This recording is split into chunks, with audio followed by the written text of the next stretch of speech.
नमस्कार, बहुत बहुत स्वागत है आप सभी का हमारे इस खास कार्यक्रम बैक टू नेचर में। मैं हूं आपके साथ नम्रता। दर्शकों, आज इस कार्यक्रम में हम चर्चा करेंगे कॉन्स्टिपेशन पर, यानी कब्ज पर।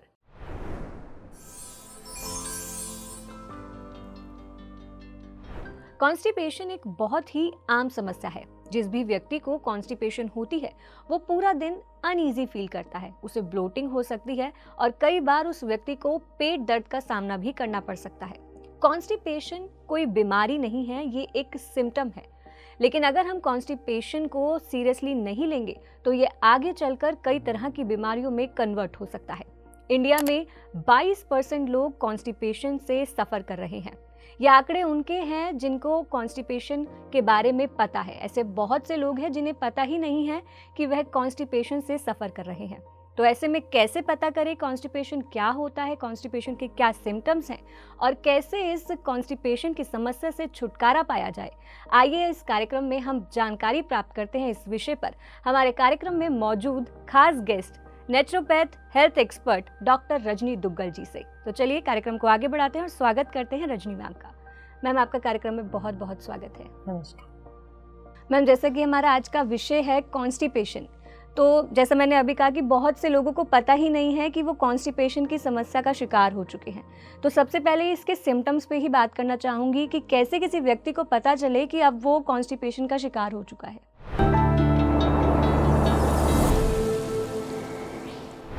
जी, आप बिल्कुल सही कह रहे हैं कि बहुत सारे लोगों को तो ये पता ही नहीं कि उनको कॉन्स्टिपेशन है, क्योंकि इसके ऐसे कोई सिम्टम नहीं होते जिस पर ध्यान जाए या जिसकी वजह से जीवन रुक रहा हो। आम तौर पर कोई भी समस्या जब हमें आती है तो उसमें शरीर में कहीं पेन है या जलन है या कुछ ऐसे सिम्टम्स हमें दिखते हैं जिससे हमें लगता है कि ये कोई बीमारी है। लेकिन कॉन्स्टिपेशन एक साइलेंट किलर का काम करता है। हम ऐसा क्यों कहते हैं? क्योंकि कॉन्स्टिपेशन का मतलब है कि जो भी भोजन आपने पूरा दिन में खाया उसमें से शरीर ने जो उसको आवश्यकता थी उसको उसने हजम किया और शरीर में ही रख लिया, यानी कि एसिमिलेशन भी हुआ और उसको स्टोरेज में ले गया। और उसके बाद उस भोजन में से जो भी विषैले पदार्थ हैं या जो भी बचा हुआ वो है जो हमारे शरीर को नहीं चाहिए, तो उस भोजन को बाहर फेंकना, उस बचे हुए पदार्थ को बाहर फेंकना, वो एक शरीर की नियमित क्रिया है, यानी ये रोज होना ही होना है। अब आप सोचिए कि जो भी चीज़ें हमारे शरीर में ऐसे रुक गई जो हमारे शरीर को आवश्यकता नहीं है, तो वो किसी कोने में इकट्ठी होकर सड़ांध पैदा करेगी। सिंपल सी बात है। तो रोज का रोज आपको अपने मल को निष्कासित करना एक आवश्यक क्रिया है, ये होनी ही चाहिए। लेकिन कई बार समय के अभाव से या जानकारी के अभाव से हम इस चीज़ को ज़्यादा महत्व देते ही नहीं हैं। तो धीरे धीरे ये जो विषैले पदार्थ हैं ये हमारे शरीर में इकट्ठे होने शुरू हो जाते हैं। यदि हम रोज मल नहीं निष्कासित करते हैं, यानी कि आपका बॉवल मूवमेंट नहीं हो रहा, रोज आपको मोशन नहीं आ रहा, उस समस्या को कॉन्स्टिपेशन कहते हैं। ठीक है, पर आम तौर पे लोगों का इस पर ध्यान ही नहीं जाता। क्यों? समय अभाव है कि इस टाइम जाना नहीं जा सके, तो उस प्राकृतिक वेग को रोकना कॉन्स्टिपेशन का एक मुख्य कारण बन जाता है। यानी रोज शरीर की गंदगी को बाहर ना निकालना, आपको रोज मोशन नहीं आ रही, उसको समस्या को कॉन्स्टिपेशन या कब्ज कहते हैं। जी मैम, जैसे आपने कहा कि अगर रोज़ नहीं आ रही तो कॉन्स्टिपेशन कहते हैं। कोई फ्रिक्वेंसी भी होती है बॉल मूवमेंट की, अगर कम आ रहे हैं ऐसा भी कुछ हो सकता है सिम्टम? बिल्कुल ऐसा होता है कि हर शरीर की प्रकृति अलग है, जिसको हम वात पित्त कफ में ले जाते हैं, या अलग अलग तरह से उनका जो रहन सहन या उनका खान पान है। तो ऐसी कोई जो समस्या है जिसमें आपको मल निष्कासित नहीं हो रहा, रोज पेट साफ नहीं हो रहा, उसको कॉन्स्टिपेशन कहते हैं। लेकिन ऐसा कोई प्रोटोकॉल नहीं है कि आपको कितनी बार जाना है। आमतौर पे लोग दिन में 1 बार या 2 बार जाते हैं और वो नॉर्मल है। कई लोग 2 दिन में 1 बार जाते हैं, लेकिन प्रकृति के अनुसार या उनके भोजन के अनुसार या उनकी अपनी क्षमता के अनुसार वो भी नॉर्मल है, उसमें भी बहुत बड़ी बात नहीं है। लेकिन अगर लंबे समय तक आपका पेट साफ नहीं हो रहा, 2 से 3 दिन हो जाते हैं, तो वो एक शुरुआत है कब्ज की। उस पर ध्यान देना अति आवश्यक है कि आपका पेट साफ होना बहुत ज़्यादा ज़रूरी है। क्योंकि धीरे धीरे यदि वो मल आपके शरीर में इकट्ठा हो रहा है, समय अनुसार बाहर नहीं निकल रहा, तो वो मल में धीरे धीरे सड़ांध होगी और साथ साथ में वो मल आपके शरीर के सारे डाइजेस्टिव सिस्टम को धीरे धीरे खराब करना शुरू करेगा, ब्लड को गंदा करना शुरू करेगा, साथ साथ में आपके शरीर में अलग अलग तरह की समस्याएं बढ़ाना शुरू करेगा। तो शुरुआत तो 2 दिन आपका मल साफ ना हो या पेट साफ ना हो वहाँ से शुरू होगी, लेकिन आने वाले समय में धीरे धीरे ये किस बीमारी का रूप ले ले, क्योंकि ज़्यादातर सभी बीमारियां आपके पेट की पाचन क्रिया से ही संबंधित होती हैं, तो इसके ऊपर ध्यान देना बहुत ज़रूरी है। तो मैम क्या कॉन्स्टिपेशन के कुछ टाइप्स भी होते हैं, कई प्रकार की कॉन्स्टिपेशन हो सकते हैं? कॉन्स्टिपेशन को मूल रूप से हम 2 तरह की लेते हैं, एक एक्यूट होता है और एक होता है क्रॉनिक। एक्यूट का मतलब किसी एक छोटी वजह से आप 2 दिन आपका पेट साफ नहीं हुआ और आपने ध्यान दिया और कुछ लेकर लेक्सेटिव लेके कुछ लेके पेट साफ कर लिया कभी कभार। लेकिन क्रॉनिक वाले केसेस में क्या होता है कि शरीर के डाइजेस्टिव सिस्टम यानी कि जो पाचन तंत्र है आपका, उसमें कुछ तंत्र प्रॉपर काम नहीं कर रहे हैं। मान लीजिए लिवर की मैल फंक्शनिंग है, गॉल ब्लैडर की मैल फंक्शनिंग है, या कई बार समस्या पेट से जुड़ी हुई होती है, कई बार पेरिस्टाल्टिक मूवमेंट माने कि आंतों की मूवमेंट की जो क्रिया है वो प्रॉपर नहीं होती है, तो वो भी एक वजह बन जाती है आपकी कॉन्स्टिपेशन की। तो उस केस में क्या होता है कि जो आपकी मल है वो शरीर में छोटी आंत में जमा होना शुरू हो जाता है, और छोटी आंत जिसने कि सारे भोजन में से पाचक तत्वों को खींचकर शरीर में लेना होता है, ब्लड में मिलाना होता है, वहाँ पर पुराना मल पड़ा होता है और उसके जो गंदे विषैले पदार्थ हैं वो भी ब्लड में मिलने शुरू होते हैं। तो 3 या 4 दिन के बाद शरीर में सिर का भारी होना, गैस होना, आँखों का भारी होना, माइग्रेन होना, इतनी सारी समस्याएं हैं जो इससे जुड़ जाती हैं। तो जो क्रॉनिक कॉन्स्टिपेशन है वो ऑर्गन बेस्ड होती है, और जो एक्यूट कॉन्स्टिपेशन है वो डाइट बेस्ड होती है कि आपका लाइफस्टाइल या डाइट कुछ समय के लिए अगर ख़राब हुआ तो आपको थोड़े समय के लिए 1 आध दिन या 2 दिन के लिए कब्ज की समस्या आ गई। पर दोनों ही केसेस में ज़रूरी है कि आप इसकी समस्या को ज़रूर ध्यान दें और इसको ठीक करें। जी, तो मैम अब कॉजेज़ की बात करना चाहेंगे कि जैसे आपने 2 प्रकार के कॉन्स्टिपेशन यहाँ पे आपने बताए, तो क्या कारण है कॉन्स्टिपेशन का, किस वजह से हमें कॉन्स्टिपेशन होते हैं? देखिए, कॉन्स्टिपेशन होने के बहुत सारे कारण हैं। मैं अगर बोलूं कि ये संभव नहीं है कि हर कारण के विषय में मैं बात कर पाऊँ, लेकिन ज़्यादातर आपको बताएं कि जो कॉन्स्टिपेशन आम तौर पे रहती है वो क्यों रहती है कि जो हमारे शरीर में डाइजेस्टिव जूसेस हैं, जैसे जो हमारे मुंह में लार है, हमारे मुंह में जो एंजाइम्स हैं जो भोजन को हजम करते हैं, तो सबसे पहले तो जब आपने कोई भोजन अपने मुंह में डाला, एक गराई डाली, और उसमें यदि आपके जो मुंह की लार है वो प्रॉपर मिक्स नहीं हुई, तो उसके ऊपर पेट के एंजाइम्स का असर उतना अच्छा नहीं होगा और वो भोजन का पदार्थ आपका शरीर एक्सेप्ट नहीं करेगा। तो वो अधूरा जो भोजन पचा हुआ है वो शरीर में ना तो एलिमिनेट हो पाएगा और ना एसिमिलेट हो पाएगा, यानी कि ना तो वो शरीर उसको बाहर फेंक पाएगा और ना उसमें से पोषक तत्वों को जज्ब कर पाएगा। तो पहला जो सबसे बड़ी समस्या है वो भोजन को कम चबाना। ये इतनी बड़ी समस्या है कि समय के अभाव में हम भोजन को पर्याप्त समय अपने मुंह में देते ही नहीं हैं। जैसे दूध पीना है तो दूध आराम से बैठकर एक एक घूंट पिएंगे तो हजम होगा, लेकिन खड़े होके एक घूंट में 1 गिलास पिएंगे तो वो दूध आपको किसी तरह का पोषक नहीं दे पाएगा, बल्कि बाद में समस्याएं बनाने लगेगा। तो इसलिए भोजन को समय देना बहुत ज़रूरी है, चाहे आप अल्प आहार खाएं लेकिन समय देकर खाएं।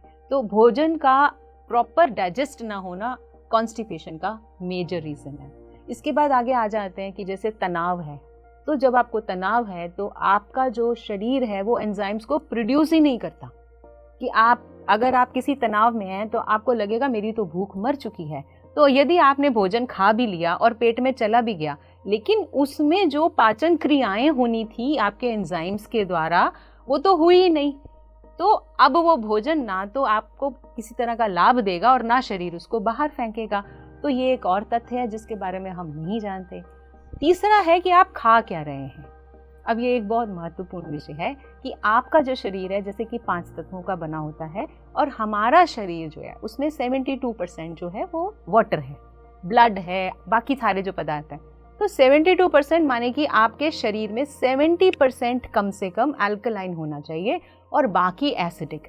लेकिन आम तौर पे हम एसिड अल्कलाइन का बैलेंस करते ही नहीं हैं, यानी कि यदि आपको स्वस्थ आहार लेना है तो आपके भोजन में फल, सब्जी और सलाद ये सब होना बहुत ज़रूरी है।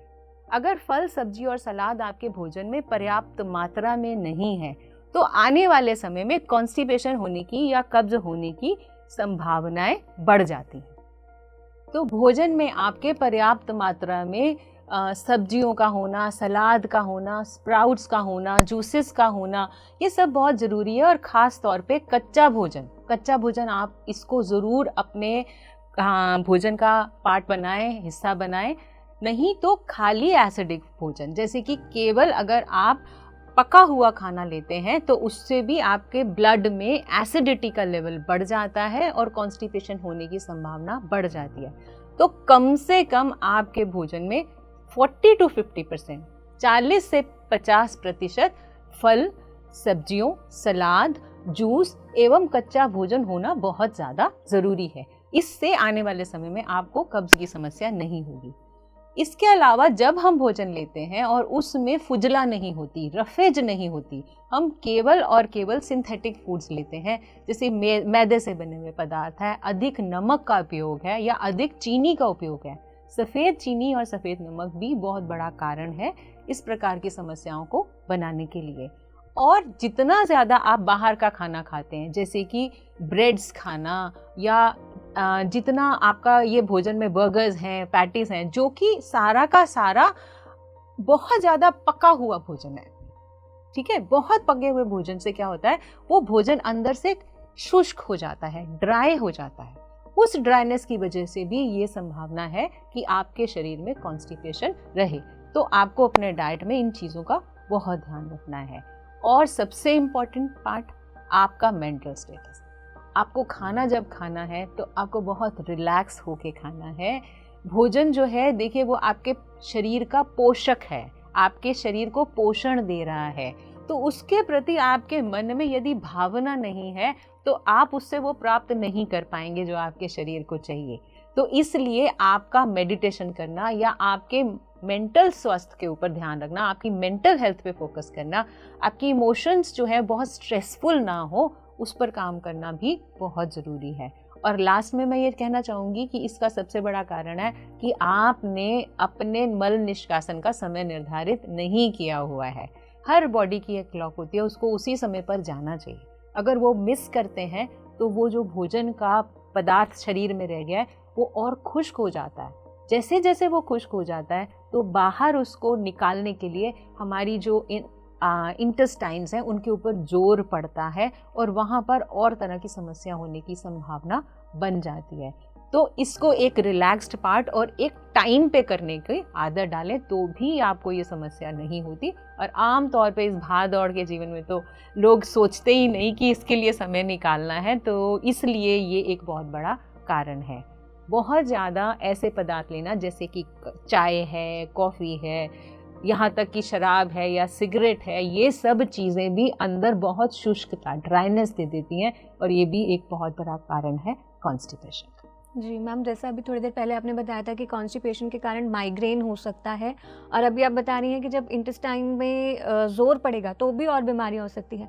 तो क्या क्या बीमारियां और हो सकती हैं वो जानना चाहूँगी। ज़रूर। देखिए, कॉन्स्टिपेशन पर अगर आप ध्यान नहीं देंगे तो सिर दर्द, एसिडिटी, आँखों की समस्याएं यानी कि आँखों में घुटन होना, भूख का ना लगना, आपको भूख लगनी बंद हो जाती है क्योंकि शरीर में बड़ा फूलापन लगता है, पेट में दर्द की समस्या रहती है। लंबे समय कॉन्स्टिपेशन से तो पाइल्स हो सकती हैं जो कि बहुत ही एक दर्दनाक समस्या को आप दर्दनाक समस्या की तरफ चले जाते हैं। इसके अलावा कोलाइटिस हो सकता है, फैटी लिवर, माने जो एक कॉन्स्टिपेशन है वो बहुत सारी समस्याओं की जड़ है। जैसे मुंह के ऊपर दाने आ जाना या जोड़ों में दर्द हो जाना, ये सब भी कहीं ना कहीं कॉन्स्टिपेशन से ही संबंधित है कि शरीर में गंदगी रुक गई और अब वो ब्लड के द्वारा अलग अलग ऑर्गन्स में जाना शुरू हुई, अलग अलग जगह पर जाना शुरू हुई और उसके प्रभाव से आपको और बीमारियां होनी शुरू हुई। तो ज़रूरी है कि आपकी आंतें हमेशा साफ रहें और आप इसके ऊपर ज़रूर काम करें।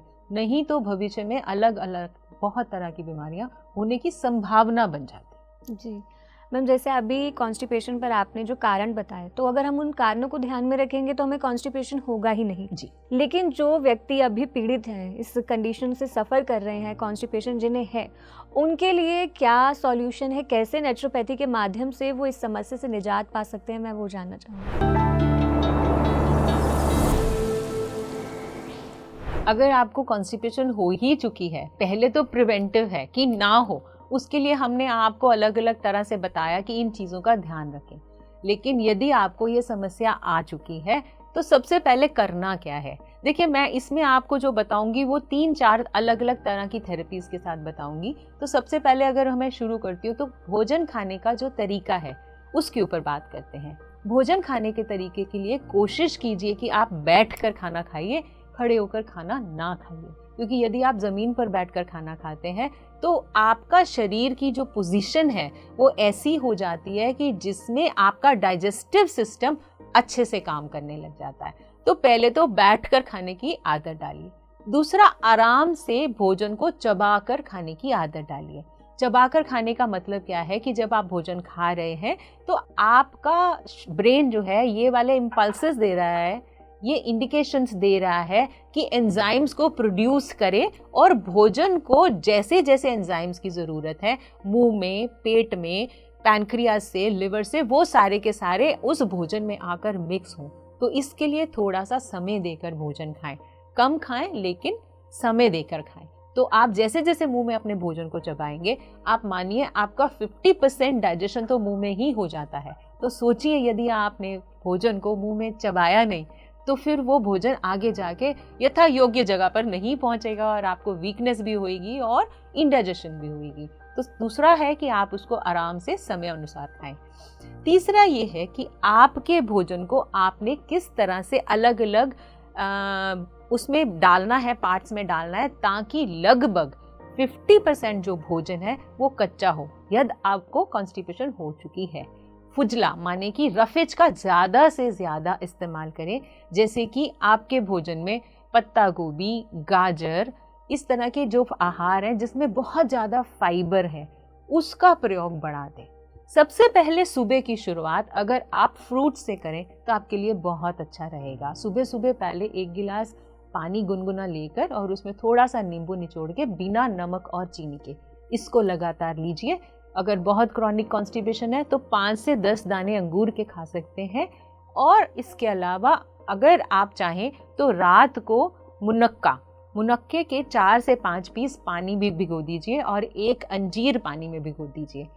धो के भिगोएंगे और सुबह क्या करेंगे कि इस मुनक्के का पानी भी पीजिए और उसको भी चबाकर खाइए, और जो अंजीर है उसको ऐसे ही आपको इसके साथ खाना है। तो ये 2 चीज़ें आपको बहुत जल्दी कॉन्स्टिपेशन से छुटकारा दिलाएंगी। इसके अलावा भोजन में पेठा, हरा पेठा होता है, उसको ग्रेट करके और उसका जूस निकालकर यदि आप आधा कप पी लेते हैं तो आपकी जो कॉन्स्टिपेशन है वो जड़ से ख़त्म होना शुरू हो जाएगी। तो ये कुछ ऐसी चीज़ें हैं कि यदि बहुत ज़्यादा कॉन्स्टिपेशन है तो आप इन सब चीज़ों का इस्तेमाल कीजिए। गाजर टमाटर का रस ले सकते हैं, ये भी आपको बहुत मदद करेगा। कद्दू, घिया, लौकी, इन सब्जियों का उपयोग बढ़ा दीजिए। और जो भोजन में आपने रोटी खानी है उसमें वो छने हुए मैदे की रोटी नहीं होनी चाहिए, उसमें चोकर युक्त आटे का इस्तेमाल कीजिए। तो आप जैसे जैसे चोकर युक्त आटे का इस्तेमाल करेंगे वो आपको फ़ायदा करेगा। इसके अलावा दलिया आपके लिए बहुत अच्छा रहेगा, क्योंकि दलिया जब आप उबालेंगे, याद रखिए आपको जब भी दलिया बनाना है तो उसको आपको खुले भोजन में ढककर बनाना है, कुकर में नहीं बनाना है। क्योंकि जैसे जैसे वो उबलता है तो गेहूं के अंदर वीट जर्म ऑयल होता है जो हमारी आंतों के अंदर की लाइनिंग में चिकनाई देता है। तो जो खुश्क अंदर आ गया है, जिस वजह से आपको कॉन्स्टिपेशन हो रही है, वो धीरे धीरे अंदर से ही ठीक होना शुरू हो जाएगी। आप अंकुरित गेहूं का सेवन कर सकते हैं, अंकुरित दालों का सेवन कर सकते हैं। तो आप अपने भोजन में ज़्यादा से ज़्यादा प्रचुर मात्रा में इस तरह की चीज़ें खाएंगे तो आपको डेफिनेटली फ़र्क पड़ेगा। तो ये हुआ भोजन के बारे में। कम से कम चीनी का इस्तेमाल करना है, कम से कम चाय का इस्तेमाल करना है, कॉफ़ी तो बिल्कुल ही नहीं पीनी है। इसके बजाय आप छाछ का इस्तेमाल करें, नारियल पानी का इस्तेमाल करें, तो आपको बेहतर रिजल्ट मिलेंगे। जी, तो मैम कोई एक्सरसाइज, कुछ योग प्राणायाम जो स्पेशली कॉन्स्टिपेशन के लिए हो? कुछ योग मैं आपको बताऊंगी, कुछ नेचुरोपैथी में ठंडी पट्टी इलाज होता है। तो सबसे पहले मैं आपको बताती हूँ कि आपको अगर कॉन्स्टिपेशन है तो दिन में 2 बार ठंडी पट्टी अपने पेट पर रखिए, उससे आपके अंदर के सारे ऑर्गन्स एक्टिवेट हो जाएंगे और आपको डेफिनेटली कॉन्स्टिपेशन से छुटकारा मिलेगा। और कैसे करनी है ठंडी पट्टी? एक छोटा टॉवल लेना है, उसको पानी में भिगोकर पेट के ऊपर रखना है, खास तौर पे वहाँ पर जहाँ छोटी आंत, बड़ी आंत और लिवर रहता है, ताकि वो ठंडी पट्टी आपके अंदर से ही उन ऑर्गन्स को एक्टिवेट करे और वो ऑर्गन्स क्रियाशील हो जाएं और आपको कॉन्स्टिपेशन से छुटकारा मिले। ठंडी पट्टी से छोटी आंत बहुत जल्दी काम करती है। इसके अलावा कुछ ऐसे जो व्यायाम हैं आपको करने चाहिए, जैसे कि सूर्य नमस्कार है, धनुरासन है, वज्रासन है। खाना खाने के बाद वज्रासन ज़रूर करें, तो आपको जो है ये वाली समस्या से आसानी से छुटकारा मिल जाएगा। इसके अलावा सबसे आसान तरीका क्या है? सुबह उठकर आप पानी पीजिए और ताड़ासन में खड़े हो जाइए, यानी दोनों हाथों को ऊपर करके पंजों के बल जब आप खींचेंगे तो आपकी जो आंतें हैं वो डाउनवर्ड मूवमेंट में काम करना शुरू कर देंगी। ध्यान से 2 गिलास गर्म पानी, गुनगुना पानी पीजिए और उसके बाद ताड़ासन में खड़े हो जाइए। तो आपकी ये वाला आसन जो है ये आपको बहुत जल्दी कॉन्स्टिपेशन से छुटकारा दिलाएगा। और एज ए आप घर में अगर ट्रीटमेंट कर रहे हैं तो मैं आपको कुछ टिप्स एक्यूप्रेशर के भी बता देती हूँ। एक्यूप्रेशर में हर समस्या का निदान होता है, लेकिन आमतौर पे हमें लगता है कि हमें पॉइंट गलत ना हो जाएं या हमें आते नहीं है, तो बहुत ही सिंपल तरीका बताते हैं कि आप अपने हथेली में इस भाग में इसको अगर लगातार मसाज करेंगे और फिर इस मसाज को नीचे लेके जाएंगे, तो ये आपकी इस प्रणाली को चालू करने में बहुत ही मददगार साबित होगी। लेफ्ट हैंड में इस कॉर्नर में इसको मसाज देने से आप देखेंगे आपका डाइजेशन भी इम्प्रूव हो रहा है, आपको भूख भी लग रही है और आपका डाइजेशन इम्प्रूव हो रहा है, भूख लग रही है और साथ साथ में भोजन हजम भी हो रहा है और कॉन्स्टिपेशन भी धीरे धीरे दूर हो जाएगी। तो एक इस जगह पर इसको मसाज करना और दूसरा सेंटर से नीचे की तरफ जाते हुए इसको मसाज करना। सिंपल एक्यूप्रेशर मसाज है, कुछ ज़्यादा टेक्निकल नहीं है, तो घर में कोई भी इसका इस्तेमाल कर सकता है। सुबह 1 मिनट करना है, शाम को 1 मिनट करना है। आप देखेंगे बहुत जल्दी आपको कॉन्स्टिपेशन से ठीक होने के आसार दिखने लगेंगे, आपकी जो कब्ज़ है वो जड़ से दूर होने लगेगी। जी, तो मैम जब कारण की बात कर रहे थे तब आपने मेंटल हेल्थ पर भी बताया था कि एक कारण हमारा मेंटल हेल्थ भी होता है। जी बिल्कुल। तो कैसे उस पर वर्क किया जाए, कैसे अपनी मेंटल हेल्थ को ठीक रखा जाए? देखिए, सबसे अच्छी बात है प्राणायाम। अगर आप बैठ के सुबह थोड़ी देर प्राणायाम करते हैं और थोड़ी देर वज्रासन में बैठते हैं तो ये आपको बहुत हेल्प करेगा। मेंटल हेल्थ के लिए ऐसा मुझे लगता है कि आपको धीमे गहरे सांस लेते हुए अपने आप के साथ स्थित होना बहुत ज़रूरी है। जैसे जैसे आप अपने शरीर के साथ कंफर्टेबल होंगे, मेडिटेशन करेंगे, डीप ब्रीदिंग करेंगे और साथ में इन चिंताओं से मुक्त होने के लिए कोशिश करेंगे, एक समय ऐसा ज़रूर आता है पूरे दिन में जब आप अपने आप जब कनेक्ट होंगे अपने आप से, तो शरीर की सारी प्रणालियाँ सुचारू रूप से चालू होने लग जाती हैं प्राणायाम के बाद, क्योंकि ऑक्सीजन ही तो हमारे शरीर को चला रहा है। तो जब आप प्राणायाम करते हैं, मेडिटेशन करते हैं, अपनी मेंटल हेल्थ का ध्यान रखते हैं, तो जो ये समस्याएं अपने आप ही धीरे धीरे कम होना शुरू हो जाती हैं, क्योंकि इससे आपका मानसिक स्वास्थ्य बढ़ जाता है, शारीरिक जो प्रतिरोधक क्षमता है वो भी बढ़ जाती है और शरीर के हर अवयव की, हर ऑर्गन की जो क्षमता है वो भी इम्प्रूव होने लग जाती है। तो इस भागदौड़ की ज़िंदगी में मेंटल हेल्थ के लिए ये बहुत ज़रूरी है और कॉन्स्टिपेशन में तो ये बहुत काम करता है। जी, तो मैम इसी के साथ कार्यक्रम को विराम देने का भी समय हो गया कि चर्चा इतनी अच्छी चल रही है, इतने सारे सॉल्यूशन आपने बताया कॉन्स्टिपेशन के लिए और साथ ही जो आपने कारण बताए हैं, तो मैं तो अपने दर्शकों से यही उम्मीद करूंगी कि वो prevention is better than cure पे ही कार्य करेंगे, वो समस्या को होने ही नहीं देंगे। जी तो मैम इतनी सारी जानकारी देने के लिए आपका बहुत बहुत धन्यवाद। धन्यवाद। तो दर्शकों, आज इस कार्यक्रम में हमने चर्चा की कॉन्स्टिपेशन पर। कॉन्स्टिपेशन, जैसा कि मैंने शुरुआत में ही कहा था कि ये कोई बीमारी नहीं है, एक सिम्टम है, लेकिन अगर हम इस पे ध्यान नहीं देंगे तो ये बीमारियों का घर बन सकती है। तो इस समस्या को बढ़ने से पहले ही रोक लिया जाए। जो जो टिप्स यहाँ पे आपको बताए गए हैं उन्हें ज़रूर फॉलो करें। किन कारणों से ये होता है उन कारणों का भी ध्यान रखें। तो आज के लिए बस इतना ही। हम फिर मिलेंगे अगले कार्यक्रम में। तब तक के लिए देखते रहें PMC हिंदी चैनल। नमस्कार। PMC हिंदी, बदले जीवन।